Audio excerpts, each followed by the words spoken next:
Okay, so this video is going to quickly show you how to set up your Nokia 2780. I'm going to try and do it really fast because I have a gaming session that I'm about to be late to. I am going to take this apart for you on camera. Not gonna lie, this case, she's kind of on there. My nail's already broken and just bent. This is why I keep short nails.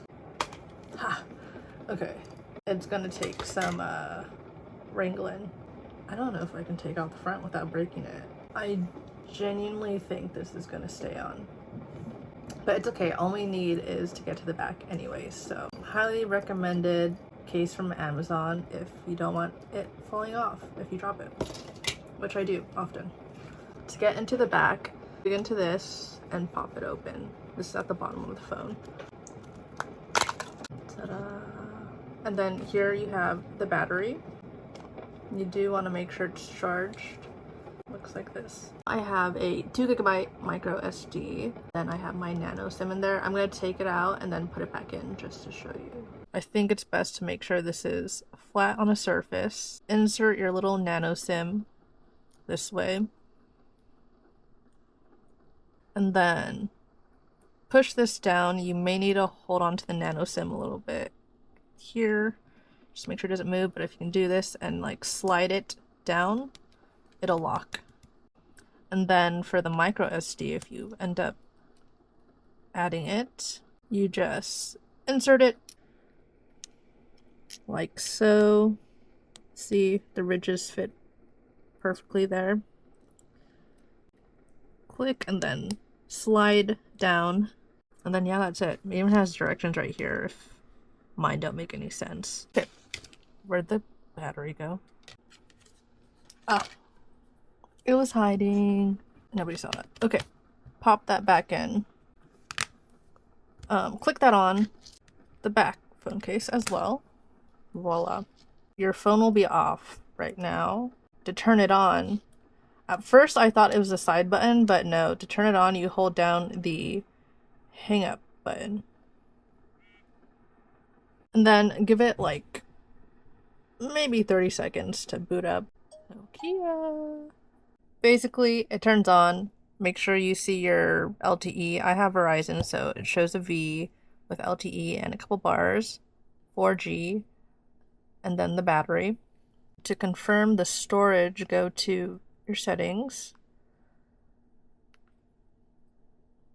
Once you're in settings, go to the tab storage, and then it should say USB storage enabled. Default media location SD card. So look for that. Changing the default media storage location will affect where all media will be saved. Existing data will remain in its current location. Do you want to proceed? Yes. Okay, yeah, so SD card. You can basically make calls from here. I would recommend putting in your contacts manually.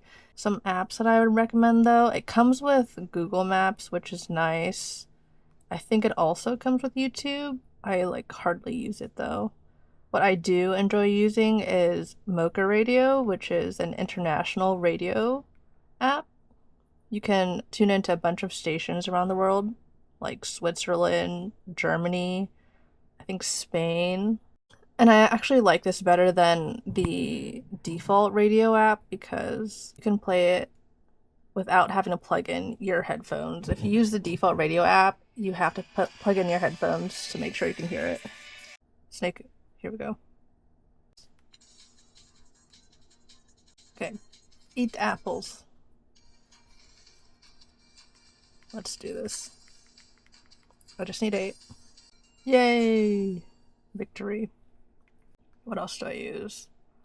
Oh, I guess I'll show you guys YouTube, which I don't use often because it's such a pain. Oh yeah, this is another good thing to mention. When you first start typing, it automatically starts in predictive mode.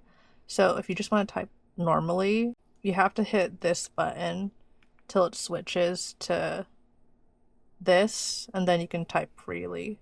So now I gotta look up Linkin Park. Also, I'm probably so slow. See, okay, I already looked it up, so I'm gonna cheat and just go to the suggested. Oh yeah. I actually downloaded this the other day just so I can have it in my videos. Prepare yourself. Boost the volume on the side. Is that a good angle?